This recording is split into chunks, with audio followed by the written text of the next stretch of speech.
This is Hannah, who was purchased in the deep woods holding a mulatto baby at the age of 14 with a sign that said "for sale" around her neck. Why did she have the for sale sign on? She was being sold, possibly because she had been raped by a white master who caused her to have a mulatto baby, and maybe his wife didn't want her anymore.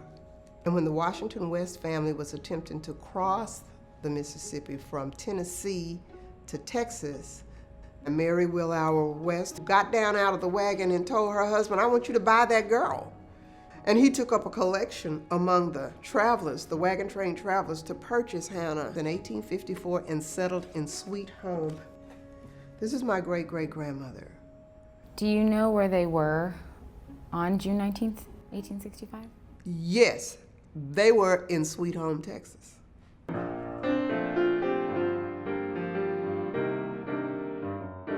Naomi Carrier celebrates Juneteenth because it's the day her great-great-grandmother, along with 300,000 other enslaved Black Texans, learned that they were free. The day of the Jubilee they speak of, the day we're gonna cross back over into Jordan, the day we're gonna fly away. So they were anticipating freedom, and they knew that a logical outcome of the Civil War could mean freedom for African American slaves, whether they knew when it happened or not. Juneteenth has taken on this kind of symbolic reverence as the day that the Emancipation Proclamation finally got to Texas.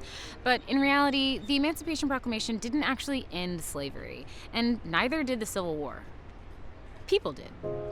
Juneteenth happened 2 years after the Emancipation Proclamation that was scheduled to begin on January 1st, 1863 by Abraham Lincoln. But in Texas, the enslaved people were not allowed to practice their freedom until June 19th, 1865. And people will say, well, maybe they didn't get the news in time. Well, why were they late? They were late specifically because the planters needed to get another crop in the ground, and they did do that by Juneteenth. In fact, Abraham Lincoln had already been assassinated by the time the slaves in Texas were freed. Yes, people in Texas knew about the Emancipation Proclamation, they just didn't enact it. They considered themselves a confederacy. The Emancipation Proclamation was more about war strategy than about freeing the slaves. It was written during the Civil War and only applied to a subset of states that seceded from the Union. But the mere mention of emancipation, coupled with the invitation to join the Army, motivated almost 200,000 Black soldiers to join the Union and fight for their freedom on behalf of the Union, which forced equality to the forefront of the conversation. But Texas didn't care about that and wasn't interested in seceding. The final vestiges of slavery were ended on June 19, 1865, but to what extent were they ended? Did he just come up and say, "Hi everybody, we're here, slavery's over"? Hank Theory is a former board member of the Galveston Historical Foundation. He showed me how General Gordon Granger ended slavery in Texas with the help of 2,000 Union soldiers right here in Galveston. Of course, everyone knew by the sheer number of troops, the port of Galveston had been captured. The majority of cotton from all the plantations in Texas came through this channel, this port. It made Galveston one of the wealthiest cities in Texas. The fact that all cotton coming through the Galveston port was quartermastered to Union control basically meant it was over.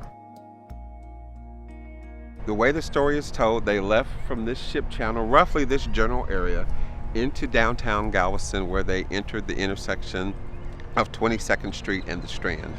And that is when they began to issue their orders. The day that General Gordon Granger came and delivered the announcement, and he didn't read the Emancipation Proclamation, he only read General Order Number 3. General Order Number 3 doesn't have any caveats or clauses like the Emancipation Proclamation. And it doesn't just say that the enslaved people here are free, it says that they're equal. What other document in American history discusses or references freed slaves as equal to their slave owners? You'd have to look long and hard to find it. And it's applicable on June 19th, 1865. It's applicable on June 19th, 2020. It's the same message. It's that clarity of language about the value of Black life that makes Juneteenth Emancipation Day. But our ability to live up to that ideal as a nation is best measured in the days, weeks, and years that followed. Gordon Granger makes this announcement. What can newly freed people do at this point? Was it tough? Yeah, of course it was.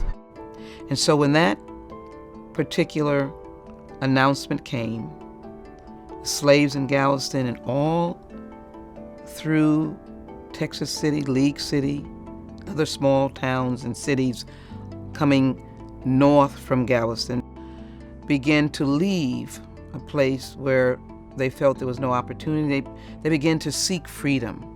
When black people were freed, they got nothing.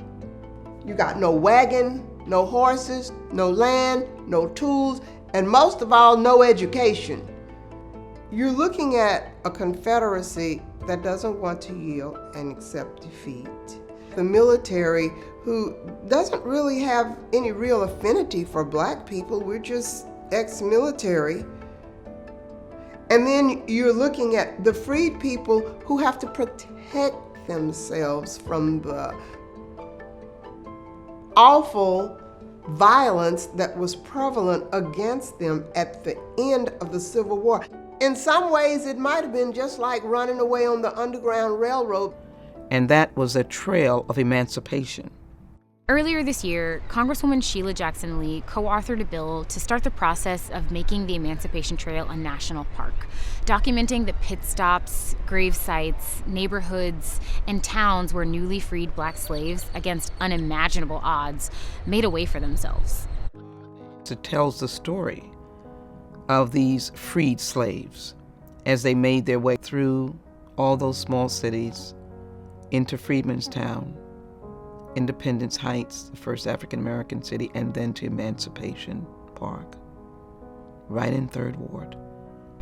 Watching the death of George Floyd, a 3rd Ward native, sparked nationwide ire over how we value black lives as Americans. People who've never questioned whether or not our country is living up to the ideals that Gordon Granger spelled out on Juneteenth are questioning it now.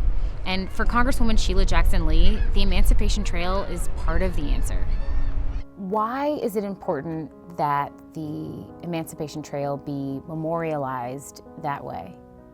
You know, I think the nation needs to cry. I think we need to weep. This looms very large in not our healing, but our transformation. It is crucial that we leap into another era, because the one thing that we're trying to cling to is freedom and human decency, and to be treated in a way that our life journey is not filled with human indecencies, and that black lives not only matter, yes, they matter, we have to get others to know that, but that they are valued. Because if you don't value a life, you can take the life. So black lives matter and should be valued.